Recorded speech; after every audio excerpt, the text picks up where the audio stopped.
ప్రస్తుతం మనతో పాటు ప్రముఖ ఆధ్యాత్మికవేత్త ఆస్ట్రాలజర్ బ్రహ్మశ్రీ సుభాష్ శర్మ గారు మనతో ఉన్నారు. గురువుగారితో మాట్లాడేద్దాం. నమస్కారం గురుగారు. శ్రీమాత్రే. గురుగారు, నవంబర్ 26 సుబ్రహ్మణ్య షష్ఠి. ఈ రోజును మనం ఏ విధంగా ఉపయోగించుకోవాలి? పూజా విధానం ఎలా ఉండాలి? ప్రత్యేక పూజా సమయం ఏదన్నా ఉంటే తెలియజేయండి. ఆ రోజు చేయాల్సిన పనులు, చేయకూడని పనులు, పూర్తి వివరాలు మాకు తెలియజేయండి గురుగారు. పునః తెలియజేస్తారండి. ముందుగా ప్రేక్షకులందరికీ శ్రీమాత్రే నమః, శ్రీ గురుభ్యో నమః. యా దేవీ సర్వభూతేషు మాతృరూపేణ సంస్థిత నమస్తస్సై నమస్తస్సై నమస్తస్సై నమో నమః. ముఖ్యంగా షష్ఠి అనగానే, షష్ఠి అంటే 6 ముఖాలతో కూడుకున్నటువంటి వాడు. అలాగే స్కందుడు అనేటటువంటి వాడు. స్కంద షష్ఠి అని అంటే కనుక ముఖ్యంగా ఈ భగవంతుని ఎందుకు ఆరాధించాలి?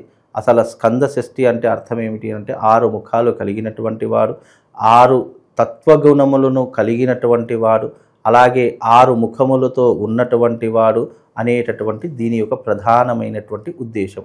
కాబట్టి స్కందుడు అనగానే ముఖ్యంగా మనకి ఏమిటి అని అంటే కనుక షష్ఠి అంటే ఆ యొక్క స్కందుడు పుట్టినటువంటి స్థితి వచ్చేసి షష్ఠి రోజున పుట్టాడు, 6 ముఖాలతో పుట్టాడు కాబట్టి దీన్ని స్కంద షష్ఠి అని పిలవడం జరుగుతుంది. ఆ రోజున ఏం చేస్తాం? ముఖ్యంగా సుబ్రహ్మణ్య స్వామి దేవాలయానికి వెళ్తూ ఉంటాం. అలాగే మరీ ముఖ్యంగా ఎవరికైతే జీవితంలో వివాహం కావట్లేదో, సంతానం కలగట్లేదో అలాంటి ముఖ్యమైనటువంటి వ్యక్తులు ఎవరైతే ఉన్నారో, మగవాళ్ళు కావచ్చు, ఆడవాళ్ళు కావచ్చు, ఎవరైనా సరే ఈ స్కంద షష్ఠి రోజున దగ్గరలో ఉన్నటువంటి సుబ్రహ్మణ్య స్వామి దేవాలయానికి వెళ్ళిరండి. అక్కడ తప్పకుండా ఒక కొబ్బరికాయ తీసుకొని వెళ్ళండి. అంటే పీచు తీయనటువంటి కొబ్బరికాయ అది తీసుకొని వెళ్ళి ఒక ఎర్ర బట్టలో కట్టండి. ఎర్ర బట్టలో ఒక కొబ్బరికాయ, ఒక రూపాయి నాణెము, ఒక పోకవక్క, ఈ రెండూ కూడా ఆ యొక్క బట్టలో కట్టేసేసి ఒక ముడుపులాగా కట్టేయండి. అది సుబ్రహ్మణ్య స్వామి వారి యొక్క దేవాలయం ఎక్కడైతే ఉంటుందో అక్కడ రావి చెట్టు ఉంటే రావి చెట్టు దగ్గర, లేదు అని అంటే కనుక సుబ్రహ్మణ్య స్వామి వారి యొక్క పాదాల దగ్గర పెట్టేసి రండి. మీకు సంతానం కావాలంటే సంతానం కోసం మొక్కుకొని పెట్టండి. వివాహం కావాలి అంటే వివాహం కోసం మొక్కుకొని పెట్టండి. లేదు నాకు వివాహమై చాలా రోజులైంది, వైవాహిక జీవితం బాగాలేదు, నా వైవాహిక జీవితం బాగుండాలి అనేటటువంటి ఉద్దేశం కలిగితే ఆ ఉద్దేశం మీ మనసులో ఏ కోరికైనా సరే షష్ఠి రోజున, అందులోనూ సుబ్రహ్మణ్య షష్ఠి స్కంద షష్ఠి రోజున, ఆ రోజున ఆ దేవాలయంలో అప్పచెప్పి రండి. తద్వారా మీ జీవితంలో అనుకున్నటువంటి కోరిక ఎక్కడ ఉన్నా, ఏ ప్రదేశంలో ఉన్నా, ఎలాంటి కోరికైనా తప్పకుండా మీకు జీవితంలో నెరవేరేటటువంటి అవకాశము ఈ తిథి ద్వారా తిథికి చాలా ప్రాధాన్యత ఉంది.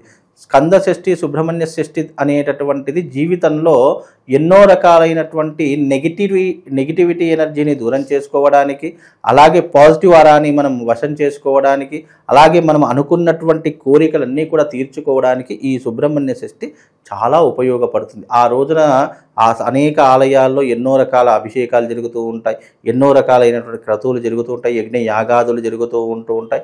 కనుక ఆ రోజున విశేషంగా సుబ్రహ్మణ్య షష్ఠి ఉంది అని అనుకున్నటువంటి ప్రతి ఒక్కరూ అది చేసుకుందాం, మన కోరికలు తీర్చుకుందాం అనుకునే ప్రతి ఒక్కరూ దగ్గరలో ఉన్నటువంటి ఆలయానికి వెళ్ళి ముడుపులు కట్టేసి రండి. ఆ తర్వాత మీకు జీవితంలో కోరిక నెరవేరింది, మీకు సంతానం కలిగింది, వివాహం అయ్యింది, అనుకున్నటువంటి పనులు జరిగాయి అని అనుకుంటే, అయిన తర్వాత తప్పకుండా మీరు ఎక్కడైతే ఏ దేవాలయంలోనైతే మొక్కుకున్నారో ఆ దేవాలయంలో తప్పకుండా అన్నదానం చేయాలి. ఇది ఖచ్చితమైనటువంటి నిర్ణయము. మొక్కులు తీరిపోయాయి అంటే ఇక మొక్కులు తీరిపోయాయి, మనం అనుకున్న కోరిక అయిపోయింది కదా అని చెప్పేసి నిమ్మకు నీరెత్తునట్టుగా చేస్తే గనక మళ్ళీ మీ జీవితంలో కష్టాలు మొదలవుతాయి. ఎప్పుడైనా సరే కోరిక నెరవేరింది అంటే గనక దాన్ని మళ్ళీ రుణ విముక్తిని చేసుకోవడానికి తప్పకుండా చేయవలసింది అన్నదానం. కనుక మీకు శక్తి ఎంత ఉంటే అంత, 10 మందికి చేయగలుగుతారా, 100 మందికి చేయగలుగుతారా, 1000 మందికి చేయగలుగుతారా, 1,00,000 మందికి చేయగలుగుతారా, మీ శక్తికి తగ్గకుండా మరి చెయ్యండి. ఎందుకంటే నా దగ్గర ఒక 1000 మందికి చేసేటటువంటి శక్తి ఉంది, నేను కేవలం ఒక 10 మందికే పెడతాననుకోండి, అది పుణ్యం రాదు. నువ్వు 1000 మందికి చేయగలుగుతావు అంటే కనీసం ఒక 500 మందికైనా అన్నదానం చేయి.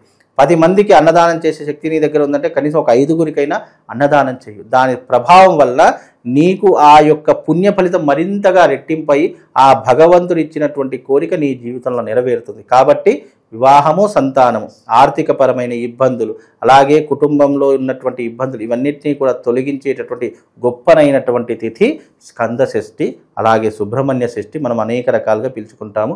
26వ తారీఖు రోజున ఈ భగవంతుణ్ణి మీరు దర్శనం చేసుకోనండి, తప్పకుండా వాళ్ళ జీవితంలో శుభం లాభం కలుగుతుంది. గురుగారు, ఆ రోజే విశేషంగా ఎవరికైతే ఈ సర్పదోషాలు, కాల సర్పదోషం వీటితో బాధపడుతున్నారో వాళ్ళు ఏం చేస్తే బాగుంటుందంటారు విశేషంగా? అయితే ముఖ్యంగా షష్ఠికి ఒక ప్రధానమైనటువంటిది ఏమిటి అంటే గనక ఆశ్లేష నక్షత్రంలో పుట్టినటువంటి వారు కావచ్చు, జాతకంలో కాలసర్పదోషం ఉన్నటువంటి వారు కావచ్చు, లేదా పితృదోషము కావచ్చు, లేదా జాతకంలో ఈ వాసుకి, అనంత, ఐరావత, ఆదిశేష అనేటటువంటి కాలసర్పదోషాలు కొన్ని ఉంటాయి.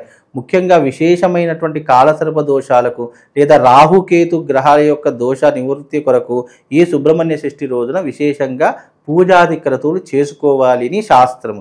కనుక ఈ యొక్క 26వ తారీఖు రోజున ఆశ్లేష నక్షత్రం ఉన్నటువంటి వారైనా, జాతకంలో కాలసర్పదోషం లేదా కుజదోషము, కుజుడికి సంబంధించినటువంటి దోషమైన ఎవరికైనా ఉన్నట్టయితే, లేదా రాహుకేతు దోషాలు ఎవరికైనా ఉన్నట్టయితే గనక తప్పకుండా 26వ తారీఖు రోజున ఈ యొక్క పూజా విధానాన్ని చేసుకోవాలి. చేసుకుంటే కొంతవరకు దోష నివృత్తి జరిగిపోయి వాళ్ళకు అనుకున్నటువంటి వివాహం కావచ్చు, సంతానం కావచ్చు, ఆర్థిక పరంగా కావచ్చు, కుటుంబ వ్యవహారం కావచ్చు, అన్ని కోరికలు నెరవేరడానికి ఆ తిథి కూడా ఉపయోగపడుతుంది అని శాస్త్రము. కాబట్టి ఈ యొక్క కాలసర్పదోషాలు కావచ్చు, ఆశ్లేష బలులు కావచ్చు, లేదా నాగదోష పరిహారాలు కావచ్చు, నాగ ప్రతిష్టలు కావచ్చు, ఆ సమయాల్లో చేసుకోవడం విశేషమైనటువంటి పుణ్య ఫలితాలతో పాటు ఆ తిథి యొక్క ప్రాధాన్యతతో వాళ్ళకు అనుకున్నటువంటి కోరికలన్నీ కూడా నెరవేరుతాయి. గురుగారు, జాతకం చెక్ చేసుకోకుండానే పలానా వ్యక్తి జీవితంలో ఈ సర్పదోషాలు, కాలసర్పదోషం ఉన్నాయని మనం తెలుసుకోవచ్చు. కొంతమందికి కళలో సర్పాలు కనిపిస్తూ ఉంటాయి.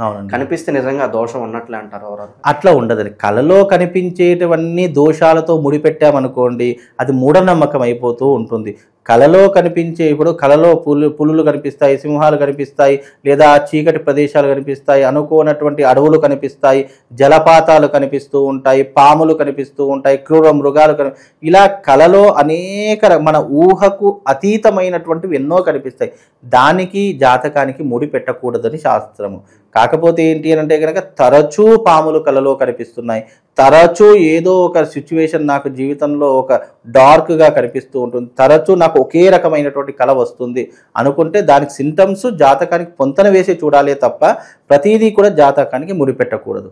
ఒకవేళ జాతకం ఉంది అని అనుకుంటే జాతక పరిశీలన చేసి నీ జాతకంలో దోషం ఉంది అంటే చేసుకోండి. అనవసరంగా దోషం లేకున్నా దోషం ఉంది అని క్రియేట్ చేసి చేయడం అనేటటువంటి మూర్ఖత్వం. కాబట్టి దోషం ఉంటేనే చేయించండి, లేకుంటే అవసరం లేదు. అలాగే జాతకం లేదు, నాకు అనవసరంగా నాకు జీవితంలో ఇలాంటి సమస్యలు ఉంటున్నాయి అని అంటే మీ సమస్యలకు పరిష్కారం ఏదైతే ఉంటుందో ఆ షష్ఠి రోజు చేసుకున్నా కూడా విశేషమైనటువంటి పుణ్య ఫలితాలు ఆయా జాతకుడికి కలుగుతాయండి. ఓవరాల్గా సుబ్రహ్మణ్య షష్ఠి గురించి ఈ రోజున విశేషంగా అందరూ కూడా ఏ విధంగా వినియోగించుకోవాలనేది అద్భుతంగా వివరించారు. ధన్యవాదాలు. శ్రీమాత్.